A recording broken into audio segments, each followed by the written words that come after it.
client ကလောနေပြီငါတို့ secret ကအခုထိအဆင်မပြေသေးဘူးလို့တော့ကိုဘက်ခုလောက်ပါဗျာခင်ဗျားလေဩဒါလေးများငါတို့ဖိုးဖွားခိတ်ကကွာစခရစ်တွေရင်ဒီလိုရေးတာကွာ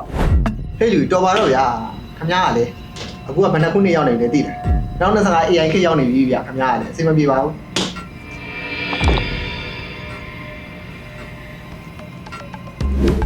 တီဗီကိုကြီးကျွန်တော်စာအုပ်တွေဖတ်ပြီးတော့ idea ရှာနေအဆင်ပြေတော့တယ်စောက်တီဖန်နေချိန်ကုန်မယ်ကွာမင်းပစိုးအုံနောက်လေးနဲ့အဆင်မပြေဘူးအမြန်လူနေတာကွာအဲ့ဆိုရင်ဘယ်လိုလုပ်မလဲဗျာခင်ဗျားကလေစဉ်းစားခတ်တော့ခတ်နေပြီကွာဒါမြန်ကွာဘာလို့အုံစားခန့်နေမှာလဲသူများပတ်စံပြီးရေးခန်းနေမှာမဟုတ်လားခင်ဗျားကလေကျွန်တော်လိုချင်တဲ့ပုံစံကိုပြောပြပေးနေရတယ်နေကျွန်တော်ပို့ပြီးတော့ပြင်ပန်းတယ်ပြီးရင်ကျွန်တော်ရိုက်ကူးကြီးတွေကကျွန်တော်ရတဲ့ဟာတွေသူ့တဝက်ခွဲပေးအောင်ပါခင်ဗျားအဆင်မပြေဘူးပြောက်ကိုပြေမင်းရလေကွာသူများတွေအလုံးရှုံနေတော့မင်းဖုန်းသုံးနိုင်သေးရဲ့နော်ခဏလေးပါကွာခဏလေးပါအဆင်ပြေပါပြီဒီမှာ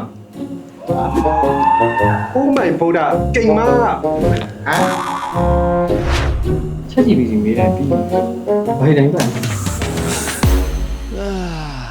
ပြင်းတာ